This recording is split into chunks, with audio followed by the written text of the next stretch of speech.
سچا امانت دار تاجر مجھے کو تو یا رب بنا، سچا امانت دار تاجر مجھے کو تو یا رب بنا، تیری پسند کی ہو تجارت غفلتوں سے تو بچا۔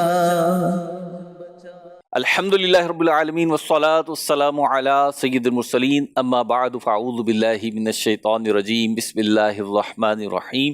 الصلاة والسلام علیک یا رسول اللہ، الصلاة والسلام علیک یا حبیب اللہ، الصلاة والسلام علیک یا نبی اللہ وعلی آلک واصحابک یا نور اللہ۔ مدنی چینل کے ناظرین، پچھلی ایپیسوڈ میں جو پینل ہمارے ساتھ موجود تھا، آج بھی وہی پینل ہمارے ساتھ موجود ہے۔ ان کے سوالات ہوں گے اور مفتی صاحب کے جوابات ہوں گے، اور انشاءاللہ ہمیں علم دین سیکھنے کا موقع ملے گا۔ ممکن ہے بہت ساری غلط فہمیاں دور ہوں، غلط مسئلے حل ہو جائیں اور درست ہو جائیں، جو شریعت کہتی ہے وہ پتہ چلے گا انشاءاللہ عز و جل۔ درود پاک کی فضیلت شامل کرتا ہوں اور پھر بڑھیں گے پینلسٹ کی طرف، گیسٹ کی طرف، اور ان سے سوالات لیں گے اور مفتی صاحب کے جوابات لیں گے انشاءاللہ عز و جل۔ نبی کریم رؤوف الرحیم صلی اللہ تعالی علیہ وسلم کا فرمان عالی شان ہے، تم اپنی محفلوں کو مجھ پہ درود پاک پڑھ کے آراستہ کرو کہ تمہارا یہ درود پاک پڑھنا بروز قیامت تمہارے لیے نور ہوگا۔ صلو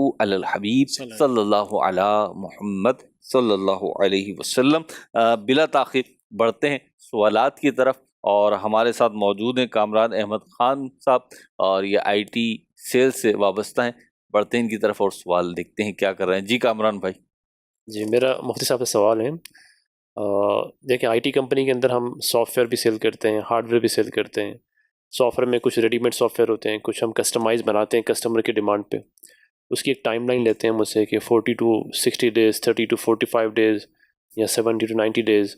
اسی طرح ہارڈ ویئر کی بھی ریکوائرمنٹ ہوتی ہے کہ اگر ایکسیس اسٹاک ڈیز میں دیں گے بنا کے، ہاں اس کو ٹائم لائن دیتے ہیں کہ اتنے ڈیز میں آپ کو بنا کے دیں گے۔ یہ تو نہیں کہ اتنے دن آپ استعمال کر سکتے ہیں، نہیں، ایسا نہیں ہے، اس کی سبسکرپشن ہوتی ہے ایئرلی، اور اس کا اسکوپ ڈیزائن ہوتا ہے کہ آپ کا سافٹ ویئر کس لیول کا چاہیے، کس لیول کی سیکیورٹی، کتنے یوزرز ہیں اور کتنا اس کو کور کرنا ہے ہم نے۔ تو اسی طرح ہارڈ ویئر کا بھی ہوتا ہے۔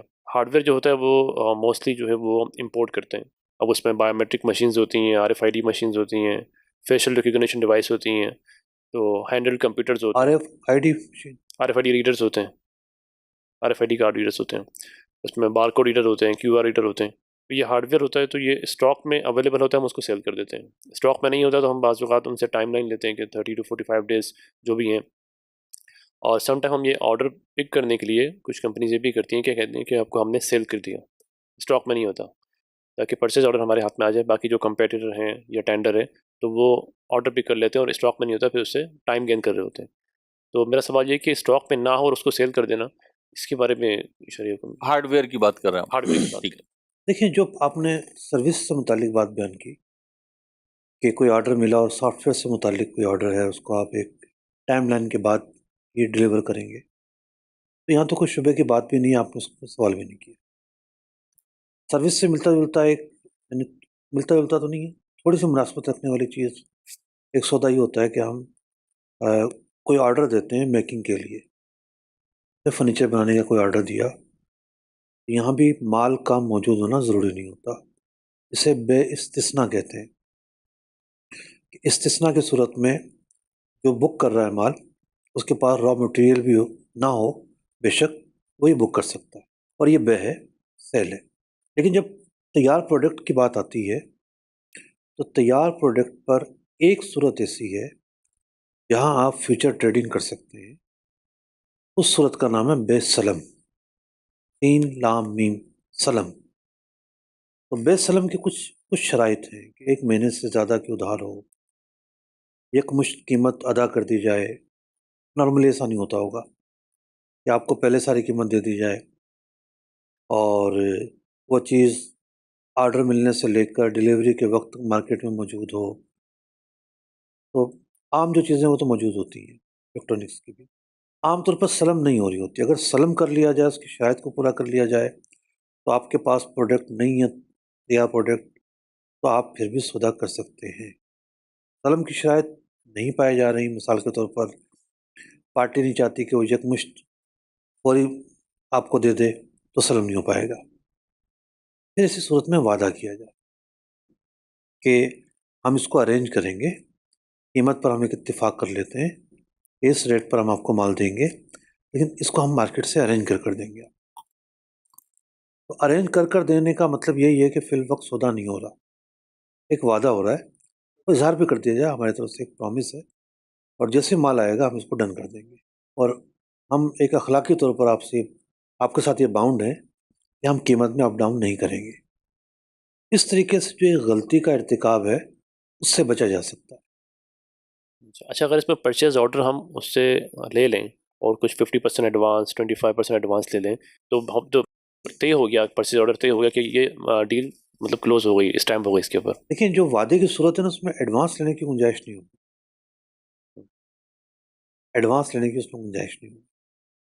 یہ اس کا یہی حل ہے کہ آپ مارکیٹ سے جو ہے نا وہ تھوڑا نفع کم کریں اور فوری جو ہے وہ مال کسی سے پکڑیں، کیونکہ مارکیٹ میں مال ہوتا ہے، آپ چائنا سے منگوائیں گے، 20 دن لیں گے، آپ کا نفع زیادہ بنے گا، تو اس کے بجائے پھر آپ مارکیٹ سے اٹھا کر سیل کریں، لیکن اس وقت بھی آپ کی ملکیت میں مال ہونا چاہیے، ملکیت میں بھی اور قبضے میں بھی، پھر آپ سیل کر سکتے ہیں۔ اس لیے کہ شریعت کا ایک بڑا ایک اہم اصول ہے، حدیث پاک میں فرمایا گیا، نہا رسول اللہ صلی اللہ علیہ وسلم عن ربح ما لم یدمن، آپ علیہ الصلوۃ والسلام نے اس نفع سے منع فرمایا کہ وہ نفع ایسی چیز سے لیا گیا ہو جو آپ کے رزق میں نہ آئی ہو، جو چیز آپ نے خریدی نہیں ہے، جل جائے، خراب ہو جائے، ٹوٹ جائے، آپ کے رزق میں تو نہیں ہے۔ تو نفع لیا جاتا ہے جن وجوہات کی بنیاد پر، اس میں سے ایک چیز ہے رزق میں آنا، زمان میں آنا۔ جب کوئی چیز آپ نے خریدی، اپنا قبضہ کیا، تو ایک خطرہ آپ نے مول لیا۔ بیچنے کے لیے خریدتے ہیں تو ایک خوف ہوتا ہے دل میں، پتہ نہیں بکے گی نہیں بکے گی، اتنا بڑی میں نے لاٹ منگوا لی ہے، پتہ نہیں کیا ہوگا۔ تو انسان ایک رزق کو مول لے کر پھر اس پر توکل کرتا ہے اور نفع حاصل کرتا ہے۔ تو جب کسی کا قبضہ ہی نہیں ہوگا اس مال پر، تو رزق تو ٹرانسفر ہی نہیں ہوگا، کیونکہ کوئی اگر مال پہنچ پر بھیج رہا ہے تو رزق تو اس کا ہے، آپ نے خرید تو لیا لیکن قبضہ نہیں کیا۔ یہ دونوں چیزیں پائے جانا ضروری ہے کوئی بھی مال بیچنے سے پہلے۔ ٹھیک، تو آپ یہ کہہ رہے ہیں کہ اگر اس کو صحیح کرنا ہے تو بے سلم کر لیا جائے، اگر اس چیز کو اگر اوور کم کرنا ہے کہ اگر میں چاہ رہا ہوں کہ چیز میرے پاس ہی بکے تو اس کے لیے بے سلم کر لیا جائے، جو بھی اس کے پروسیجرز ہیں اس کو لیتے ہوئے، تو یہ صحیح ہو جائے گی پھر؟ میرا کہنا تو یہی ہے۔ اب ایک بیچ کا راستہ بھی ہے، بیچ کا راستہ یہ ہے کہ مثال کے طور پر ان کو 25% جو ہے وہ ایڈوانس پکڑنا ہے، تو یہ ان سے یہ کہیں کہ اس 25% میں ہم بے سلم کر لیتے ہیں، باقی میں وعدہ کر لیتے ہیں۔ یہ بے سلم کی شرط ہے نا، کہ بے سلم کی شرط یہ ہے کہ پوری پیمنٹ آپ پکڑیں گے، 25% آپ کو قیمت مل رہی ہے، اس کے مقابل میں کتنا مال ہوگا اس پر بے سلم کر لیں کہ 1 مہینے کی ادھار ہو۔ اب چونکہ پارٹی باؤنڈ ہو گئی ہے نا، آپ کے ساتھ اس کی اٹیچمنٹ ہو گئی ہے، جو ایک خوف ہوتا ہے کہ پارٹی نکل جائے گی، باؤنڈ ہی نہیں ہوگی، تو کم از کم 25% میں تو آپ بے سلم کر سکتے ہیں۔ تو یوں اس کے علاوہ بھی اگر کوئی چیزیں آتی ہیں، اچھا بعض اوقات جو ہے وہ خرید و فروخت کے مسائل، خاص طور پر ایک طبقہ ہے جو اس کو فالو نہیں کرتا، اور جو فالو کرتا ہے پھر وہ اس کی برکات بتاتا ہے، کیونکہ ایک ہوتی ہے ہماری اپنی سائیکی، ہماری اپنی سوچ اور ہمارے اپنے معیارات، ایک ہوتا ہے قدرت کا نظام۔ آپ دیکھیں، آپ ہمارے ملک میں بھی خنزیر پایا جاتا ہے، کتے بھی پائے جاتے ہیں، خنزیر عام نہیں ہے، کتے تو پائے جاتے ہیں۔ ایک کتیا جو ہے وہ سال میں 2 دفعہ بچے دیتی ہے، اور 7 8 دیتی ہے۔ بکری 1 مرتبہ دیتی ہے، اور کچھ بکریاں ہیں وہ 2 دفعہ دیتی ہیں، 1 سے 2 بچے دیتی ہیں۔ روز کٹ رہی ہیں بکریاں جناب، بکریاں روز کٹتے ہیں، لیکن پھر بھی ریوڑ ہمیں نظر آتے ہیں. کتوں کو کوئی نہیں کھاتا، پھر بھی ان کا ریوڑ نظر نہیں آتا. بات کیا ہے کہ جہاں حلال ہے وہاں برکت ہے، وہاں فوائد ہے، وہاں ثمرات ہیں، اور جہاں غلطی کا ارتکاب ہے. اب دیکھیے نبی مکرم صلی اللہ علیہ وسلم سے محبت کا دعویٰ ہم سب کو ہے. خود رسول اکرم صلی اللہ علیہ وسلم نے بے سلم فرمائی ہے. ایک موقع پر ایک یہودی آیا، معلوم ہوا کہ رقم کی ضرورت ہے، کہا کہ میں رقم دینے کے لیے تیار ہوں، فوری طور پر فلاں باغ کی کھجوریں مجھے بیچ دی جائیں.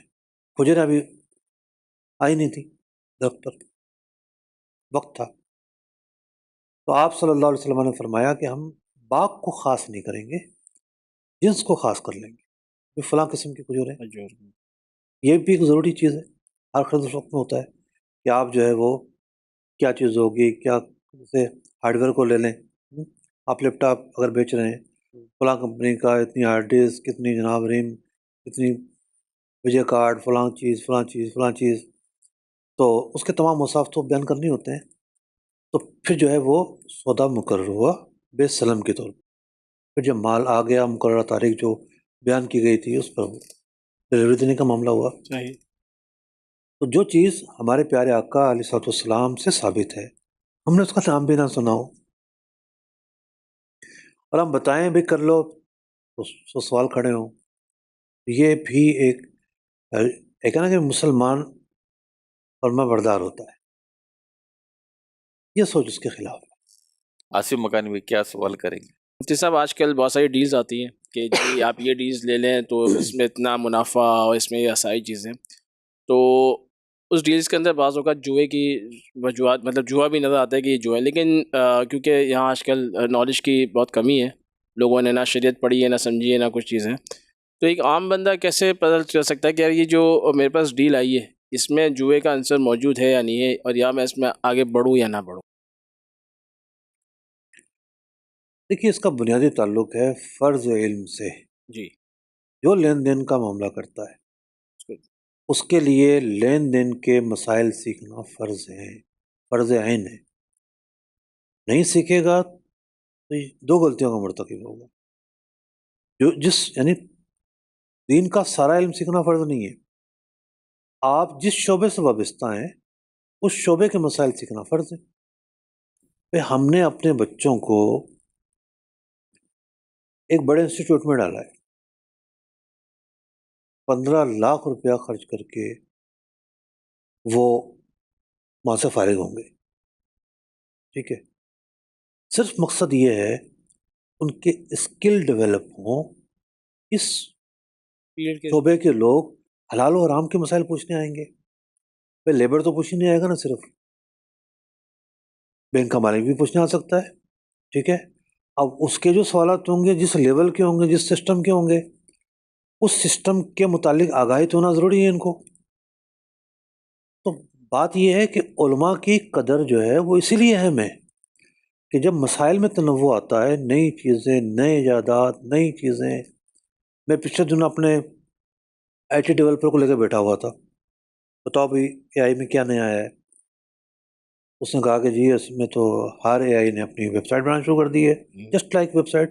کیا کہیں گے اس کو جو مختلف آپ کھانے مل رہے ہوتے ہیں، آئیکنز وغیرہ جائیں. نہیں وہ آئیکن نہیں، اپنا جیسے میں کچھ ڈال دوں، جغرافیہ مطلب ڈال دوں، تاریخ مطلب ڈال دوں، شو ڈال دوں چیٹ جی پی ٹی میں جا کر، تو وہ رسپانس بیک کے حوالے سے دے گا. مطلب یہ کہ آپ نے جو آپشنز دیے اس نے جنریٹ کر نہیں دی. کچھ میں اپنی چیزیں ڈال سکتا ہوں اس کے اندر. جی. ٹھیک ہے نا، تو وہ سرچ میں آئیں گے اور اس سے لوگ استفادہ کریں گے، اور بعض لوگ حوالہ بھی دیں گے بھائی میں نے اے آئی پر اس کا یہ بنایا، آپ جا کر دیکھ لو. تو ہمیں دیکھنا پڑ رہا ہے کہ بھائی کیا ہو رہا ہے، اس سے کیا صحیح ہو رہا ہے اور کیا غلط ہو رہا ہے. تو بات یہ ہے کہ جو شخص جس فیلڈ میں جائے گا، نئی فیلڈ ہے. ٹھیک ہے، اب ایک کتاب پڑھی اب میں نے شیئرس مارکیٹ سے متعلق 1990 میں لکھی ہوئی ہے. آج جب سسٹم ہم دیکھتے ہیں تو اس کا اور اس کا سسٹم بالکل مختلف ہے. رقم مختلف ہے. ٹھیک ہے, تو اب مجھے نئے سسٹم سے متعلق اپڈیٹ ہونا ضروری ہے. جہاں اس شخص کی ضرورت آئے گی وہاں علماء کی بھی ضرورت آ جائے گی. علماء کی بھی ایسی ایکسپرٹیز ہوں. تو ایسا نہیں ہے کہ یہ شخص اس لیے نہیں پوچھتا کہ کوئی اس کو بتانے والا نہیں ہے. بتانے والا تو موجود ہے, اس کی توجہ نہیں ہے. اس کے لیے پوچھنا ضروری ہے. یہ دیکھتا ہے بس نفع کس میں آ رہا ہے, بس خود. آپ یہ کہہ رہے ہیں کہ علم سیکھنا ضروری ہے. اگر اس طرح کی آپ کوئی کچھ علم وہ ہیں جو فرض عین ہیں. مطلب جو بھی آپ کام کر رہے ہو تو وہ فرض عین کے اندر ہی آئے گا. مطلب جو بھی آپ کا فیلڈ ہے اس سے جو بھی چیزیں اس کا علم سیکھنا ضروری ہے. اس سے ایک بات یہ ارشاد فرمایا نا, جیسے انہوں نے سوال کیا کہ جوئے وغیرہ کا آپشن آ رہا ہے یا جو نا وہ ٹریڈ ہو رہا ہے. ایک عام فرد جو ہے معاشرے کا, وہ ظاہر سی بات ہے ڈیپلی معلومات نہیں, اور وہ آپ نے پورا تفصیلی بریف جواب دیا. لیکن ایک موٹی سی بات کہ یہ جوا ہے اور یہ نہیں ہے, ایک موٹی سی بات اگر ہمیں پتہ چلے کہ جیسے ہی وہ اس کے اندر داخل ہو تو اسے پتہ لگ جائے کہ بھائی یہ تو جوا ہے, ایسا کچھ ہو سکتا ہے؟ ایک ہوتی ہے بنیادی بات, بنیادی کانسیپٹ, اپنے مال کو اس طرح خطرے پہ لگانا کہ یا تو یہ ضائع ہو گیا یا مجھے مل جائے گا. خطرے پر پیش کرنا. اب ہم کاروبار کی بات نہیں کر رہے. وہاں مال کوئی, وہاں بندہ ایک نفع کا رسک لے رہا ہوتا ہے. بعض اوقات ایکسپینس بڑھنے کی وجہ سے, سیل نہ ہونے کی وجہ سے ایکسپینس جاری رہتے ہیں, اس کام میں چلا جاتا ہے. جو ہمیں ظاہر بات ہے اس طرح کا خطرہ ہم مراد نہیں ہے, واضح خطرہ. تو خطرے پر اپنے مال کو پیش کرنا یہ جوا ہے. اور جوئے کی جتنی بھی صورتیں بنتی ہیں گیم میں بنتی ہے, جیسے سب مل کے پیسے ملائیں گے, جو جیتے گی ٹیم سارے پیسے وہ لے لے گا. بکیوں کے گئے, ایک کے ہو گئے, لوڈو ہو گیا, تاش ہو گیا, اور بہت سارے گیم ہو گئے, آن لائن گیم ہو گئے. اس میں یہ ہوتا ہے کہ جناب یا پیسے آپ کے گئے یا آئے. تو یہ گئے یا آئے والی جو کیفیت ہوتی ہے موٹی سی تعریف ہے. لیکن آج کے ڈیجیٹل دور کے اندر دو چیزوں نے بہت ترقی کی ہے, ایک سود نے اور ایک جوئے نے. مطلب سود پر اگر میں بات کرنا شروع کروں تو صبح ہو جائے. اور جوئے نے بہت ترقی کی ہے. میرے پاس ایک صاحب آئے, چبلے آدمی, معزز آدمی, کچھ صورتوں نے بیان کی, میں نے سنی, خالص جوا ہے, سہم گئے. تو ان کو یہ پتا تھا جوا کیا ہوتا ہے, لیکن اتنی باریکی سے پایا جا رہا تھا ان کے فوکس میں نہیں آ سکا. حدیث پاک میں فرمایا گیا الاسم ما حاک فی نفسک, گناہ کی ایک علامت یہ ہے تیرے دل میں کھٹکتا ہے. تو دل کی جو دستک ہوتی ہے نا, ایک الہام ہوتا ہے, انسان کے اندر ایک آواز آتی ہے کہ اس کو گڑبڑ ہے, اس کو اگنور نہیں کرنا چاہیے. مجرم بھی جب آگے بڑھ رہا ہوتا ہے جرم کرنے کے لیے, دل وہاں بھی ایک دستک دیتا ہے, وہ اگنور کرتا ہے, جرم کی طرف بڑھتا ہے. اسی طریقے سے آپریشنل چیزوں کے اندر جہاں کھٹک پیدا ہو وہاں پوچھنا چاہیے, سیریس لینا چاہیے, اگنور نہیں کرنا چاہیے. یہ بہت ضروری ہے. ٹھیک ہے جی, ماشاء اللہ. ولی وارسی بھائی کوئی سوال کر رہے ہیں ہم سے؟ اچھا, ایک چیز یعنی اتنے سارے موضوعات پہ الحمدللہ بات ہو گئی. جب ہم کوئی جائیداد کی خرید و فروخت کرتے ہیں, یعنی ریئل اسٹیٹ کے حوالے سے ایک سوال ہے جی, کہ جس کو نارملی ٹوکن منی کہا جاتا ہے, یعنی بیانہ.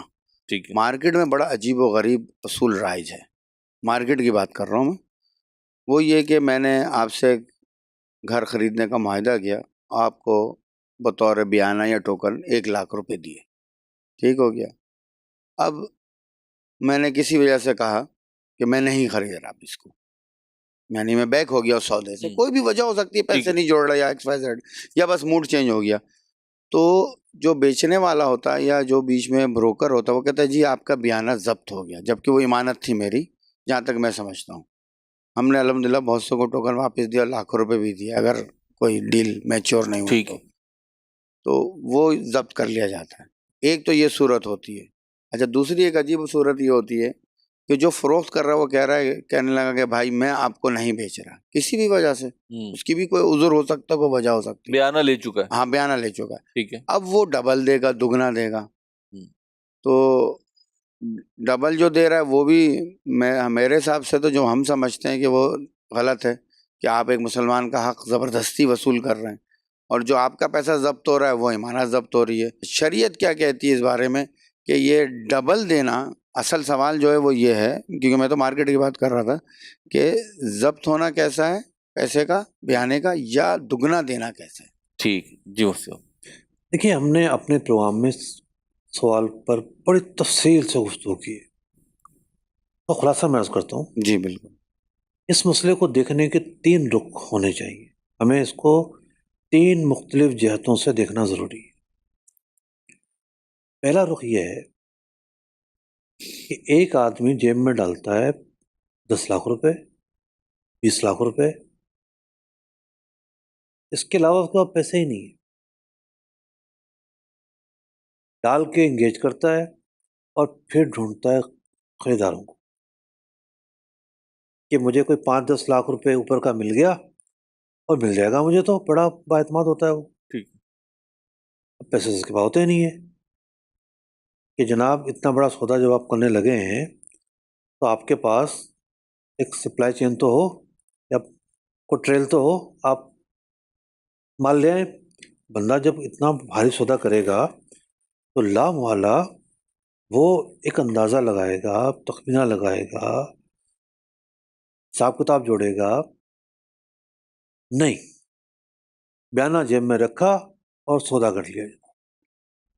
کانٹریکٹ کو شریعت نے بہت اہمیت دی ہے۔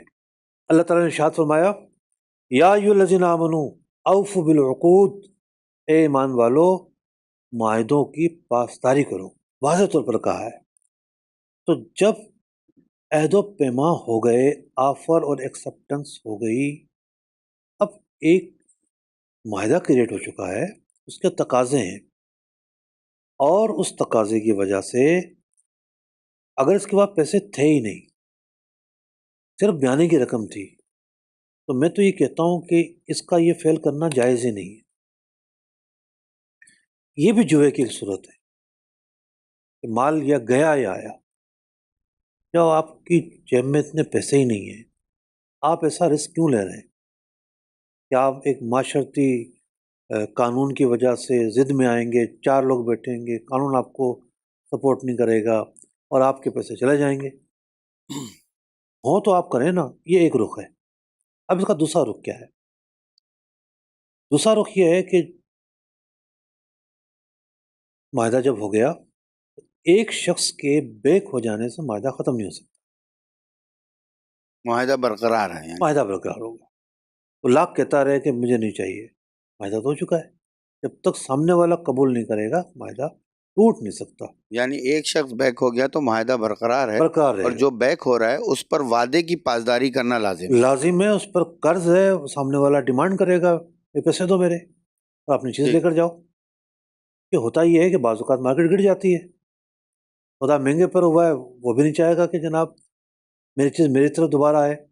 کہ خرید و فروخت کا مقصد ہے کہ ایک چیز کو لاک کر دینا، یہ پیسے لے اور وہ اپنی چیز سنبھالے تاکہ اس چیز سے فائدہ حاصل کر سکے۔ خرید و فروخت کے مقاصد یہی ہیں کہ جو خریدنے والا ہے وہ اس چیز سے فائدہ اٹھانا چاہتا ہے اور سامنے والا اس کے حوالے کرے۔ جبکہ ادھار اگر سودا ہو رہا ہے تو اور صورت ہے، ورنہ یہ ادھار تو نہیں ہوتا، ایک طرح سے نقد ہی ہوتا ہے۔ ابھی 3 مہینے کا ٹائم ہے، ہم پورے پیسے لے کر آپ کے حوالے کریں گے، نقد کے ہی حکم میں ہی ہے۔ اب جناب اس کا بیک ہونا ناحق ہے، بیچنے والا ہو یا خریدار ہو، یہ چیز ان کو پیش نظر رکھنی چاہیے۔ اب آ جاتی ہے ایک تیسری صورت۔ اچھا، اب جب بیک ہوں گے تو یہ ضبطی ہوگی۔ اس ضبطی کو دیکھیں ہم تو جائز نہیں کہتے، فقہاء کرام یہی بیان کرتے آ رہے ہیں کہ بیانہ جو ہے نا یہ ضبط کرنا ظلم ہے۔ لیکن یہاں ایک رخ نہیں دیکھا جائے گا، صرف آپ کے پاس پیسے نہیں تھے، آپ کیوں آئے ابھی مارکیٹ میں، آپ بلا وجہ کیوں بیک ہو رہے ہیں؟ سب کام کر لیں گے، آخر میں آئیں گے ہمارے بیوی نہیں مان رہے جناب، بچہ نہیں مان رہے۔ ارے بھائی آپ مشورہ کر کے سب کام کرتے ہیں نا، معاہدہ کوئی کھیل تھوڑی ہے۔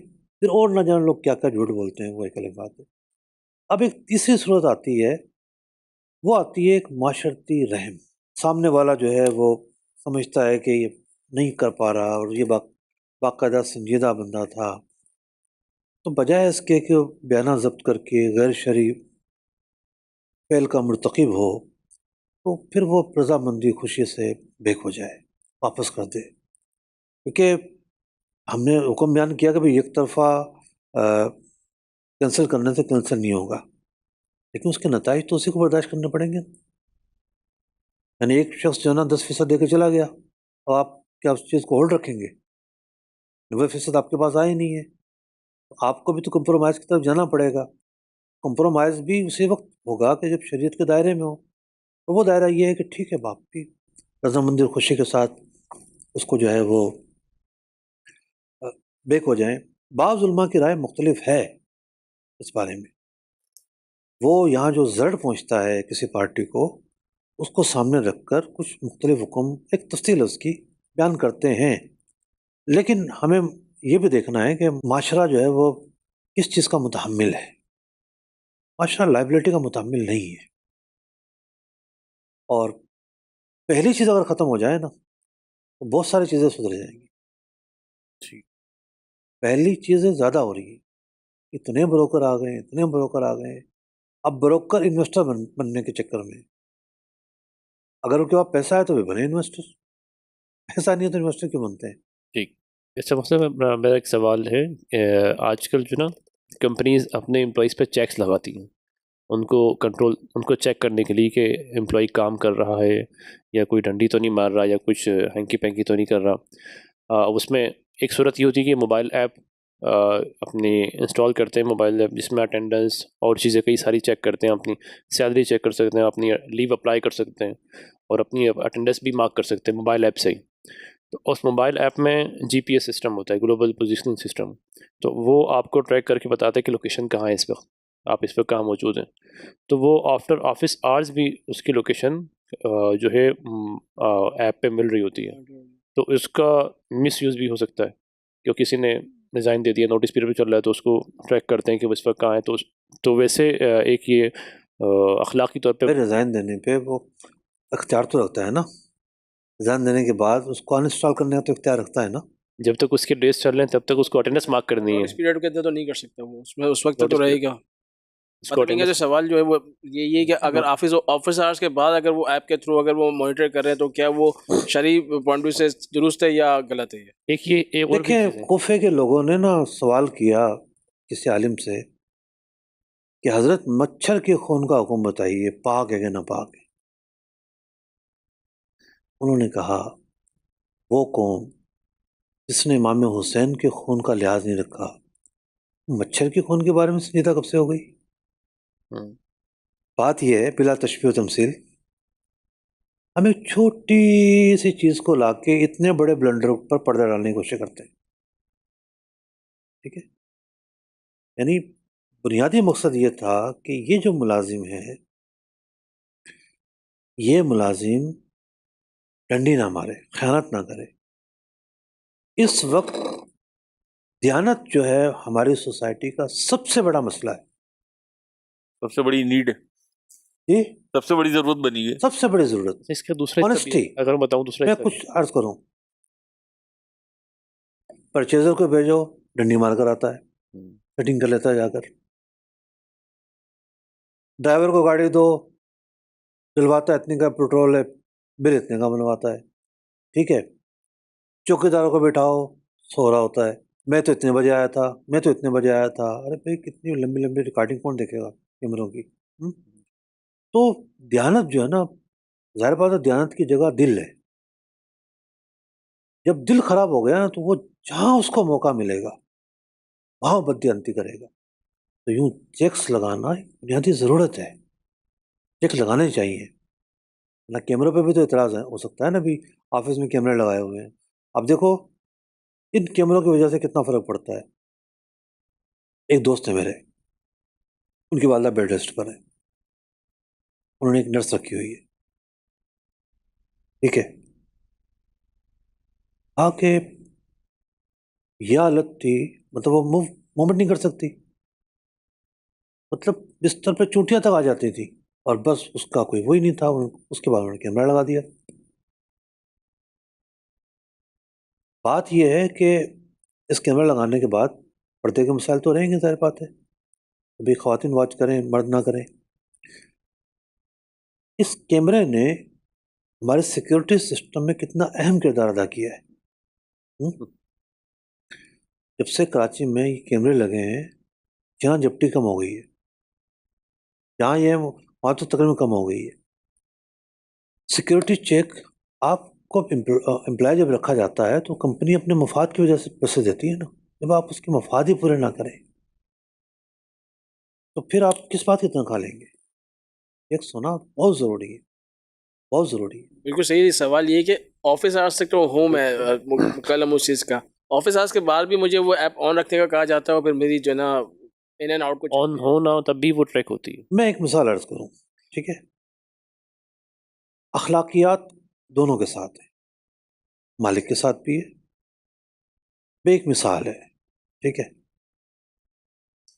مجھے ایک صاحب کہنے لگے، میں آفس سے نکلتا ہوں، یہاں میری بائک کھڑی ہوتی ہے، اس کے سامنے شراب خانہ ہے، کوئی نہ کوئی ٹن ہو کے پڑا ہوتا ہے، اور یہاں تک کہ بعض لوگ وہاں سے لے کے اسی آفس میں بیٹھ کر پی رہے ہوتے ہیں۔ بالفرض آنر نے کسی کی کوئی غلطی پکڑی، اس آنر کی بھی ایک اخلاقی پاسداری کرنے کی حدود ہے، یعنی حدود کراس نہیں کر سکتا۔ اب اس کا مطلب یہ نہیں ہے کہ ایک پوشیدہ غلطی کا وہ اعلان کر دے، پوری مخلوق کو بتا دے، اس کی بھی ذمہ داری ہے نا۔ بھئی کتنی ایسی چیزیں ہوتی ہیں، بعض ایسی غلطیاں ہوتی ہیں جو سب کو بتائی جاتی ہیں کہ وہ اس بندے سے دور آ جائے کہ یہ پرابلمس ہے، بعض متعلقہ لوگوں کو بتائی جاتی ہیں، بعض کچھ اور ہوتی ہیں، تو اس کی ذمہ داری ہے کہ آپ کی پرائیویسی کا خیال کریں، آپ کو کہ پرائیویسی کو جو ہے نا وہ اس میں ایسی دخل اندازی نہ دے جس سے کوئی تکلیف پہنچے۔ باقی یہ ہے کہ بعض مفادات ایسے ہوتے ہیں، مثال کے طور پر ایک کامن اصول ہے کانفلکٹ آف انٹرسٹ، کہ آپ ایک کمپنی میں کام کر رہے ہیں، اس کمپنی کی اسٹریٹجی آپ جانتے ہیں، اس کی پالیسی آپ جانتے ہیں۔ مجھے ایک صاحب نے بتایا، میں سیکھ رہا ہوں آج کل، ایک کمپنی لسٹڈ ہے شیئر مارکیٹ کے اندر، ٹھیک ہے؟ اس کے بورڈ آف ڈائریکٹر ہیں، یہاں تک کہ اور بھی کچھ ایسا عملہ آتا ہے، ڈیویڈنڈ تقسیم ہونے سے پہلے 6 منتھ انہوں نے بتایا وہ شیئر نہیں خرید سکتے، کیونکہ ان کے پاس ایک راز آ گیا ہے، یہ ہونے جا رہا ہے، ٹھیک ہے نا؟ اور وہ ایک ایسا کام کریں گے جس سے اس کمپنی کے عام شیئر ہولڈر ہیں، پبلک، ان کے مفاد کو زد پہنچے گی۔ تو بعض اوقات کیا ہوتا ہے، کنفلکٹ آف انٹرسٹ جب کیا ہوتا ہے کہ آپ ایک کمپنی آپ پہ پیسہ لگا رہی ہے، آپ کو پیسہ دے رہی ہے، اس کی ایک اسٹریٹجی ہے، ایک پالیسی ہے، ایک رازدارانہ چیزیں ہیں، آپ اٹھا کے اسی چیز کو اپلائی کر دیتے ہیں، آپ سیم ٹائم میں کسی اور کمپنی کے ساتھ وہی چیزیں کر رہے ہوتے ہیں، اجازت نہیں دیتے، اس کو تو کوئی بھی مالک اجازت نہیں دے گا۔ تو بعض اوقات چیک رکھنے کی اس کے علاوہ یوں بھی ضرورت پڑتی ہے، اخلاقیات لیکن اس کا ایک دائرہ ہونا چاہیے، لا محالہ ایک دائرہ ہونا چاہیے، یہ نہیں کہ جناب وہ آپ کو وہ کرے گا۔ اچھا پھر ڈیٹا بند کرنے کا آپشن تو ہوتا ہی ہے نا، نہیں وہ آف جی لائن، پی ایس کے اگر موبائل ہونا جی پی ایس سے وہ ٹریک، موبائل آف کر جی سکتے ہیں پی ایس آخری جو ہے والی۔ گلوبل ہاں موبائل آف کر لے بھائی، آفس کا موبائل الگ رکھ لے، ہاں۔ ہاں اچھا اس میں ایک وہ حال کیمرے تو کا بھی، موجود ہے نا۔ جی کیمرے بھی لگائے جاتے ہیں چیکس کے لیے، کیمروں میں تو عرف ہو گیا ہے، سب جگہ کیمرے لگے ہوتے ہیں، لیکن اب وائس پہ ریکارڈ ہوتی ہے اس میں نا، اس کی وائس پہ ریکارڈ ہو رہی ہے، اس کی آواز بھی جاری ہوتی ہے، آپس میں باتیں کرتے ہیں، تو کیا یہ عرف میں ہے ابھی کہ بالکل ریکارڈ ہونی چاہیے۔ سب سے زیادہ کیا ہوتا ہے آفس میں؟ پولیٹکس ہوتی ہے؟ سب سے زیادہ کوتاہی باتوں ہی کی تو ہوتی ہے جناب، آفس کو کچہری بنایا ہوتا ہے، گپے آ گئے ہوتے ہیں لوگ، بعض نہیں بھی آ گئے ہوتے ہیں، میں کچھ کی بات کر رہا ہوں۔ چلیں جی، مفتی صاحب نے ظاہر سی بات ہے ہر طرح کے لوگ آتے ہیں اور بہت سارے مسائل پیش نظر ہوتے ہیں، اور بیک پر بھی بہت ساری ایسی باتیں ہوتی ہیں، مفتی صاحب احکام بتا رہے ہوتے ہیں، بعض اوقات میں غور کر رہا ہوتا ہوں کہ مفتی صاحب کے میرا خیال ہے وہ ساری چیزیں سامنے آ رہی ہوتی ہیں، شرعی فقہی معاملات جو ہیں وہ تو ہیں ہی، لیکن تجربات، مشاہدات اور لوگوں سے جو ملنا جلنا ہوتا ہے، اس کے ذریعے جو باتیں پتہ چلتی ہیں، تو بعض اوقات جو حکم بیان کر رہے ہوتے ہیں وہ اگرچہ سننے والوں کو یا جن پر وہ بیت رہی ہوتی ہے ان کو بہت اچھا نہیں لگ رہا ہوتا، لیکن وہ شریعت کا بھی تقاضا ہے اور اخلاقیات کا اور بعض اوقات قانون کا بھی تقاضا ہوتا ہے۔ انہوں نے تو کل جنرل سوال کیا ہے، لیکن بعض اوقات لوگ نا صرف یہ دیکھ رہے ہوتے ہیں میرے مفاد پہ ضد پڑ رہی ہے۔ جی بھائی یار، آپ کا مفاد دوسرے سے جڑا ہوا ہے، ٹھیک ہے نا، اس نے پوری کمپنی آپ کے حوالے کر دی ہے۔ صحیح، بعض اوقات تو بڑی کی پوزیشن پر ہوتے ہیں لوگ، ٹھیک ہے، تو اس کے مفادات کا بھی تحفظ کرنا ہے نا۔ اپنا ہی گھر سمجھے گا مطلب یہ نہیں ہے کہ اپنے ہی نام کرا لیں گھر کو، اس کا مطلب یہ نہیں ہے، مطلب یہ فرینڈلی رہیں، ریلیکس رہیں۔ تو بہرحال اسی طریقے سے کیجیے۔ ہمارے سلسلے کا وقت اختتام کو پہنچا، میں اپنے مہمانوں کا بھی شکر گزار ہوں جو یہ تشریف لے کر آئے، سوالات کیے، ظاہر سی بات ہے سوالات ہوئے تو مفتی صاحب نے جوابات بھی ارشاد فرمائے اور ہمیں بہت کچھ سیکھنے کو ملا۔ مدنی چینل کی نشریات جاری و ساری ہے، انشاءاللہ نیکسٹ ویک احکام تجارت ہوگا، مفتی صاحب ہوں گے، آپ کے سوالات ہوں گے، اور اللہ نے چاہا تو پھر ایک بار علم دین کی محفل سجے گی۔ دیکھتے رہیے مدنی چینل۔ صلو علی الحبیب صلی اللہ علی محمد صلی اللہ علیہ وسلم۔ سچا امانت دار تاجر مجھے کو تو یا رب بنا، سچا امانت دار تاجر مجھے کو تو یا رب بنا، تیری پسند کی ہو تجارت غفلتوں سے تو بچا۔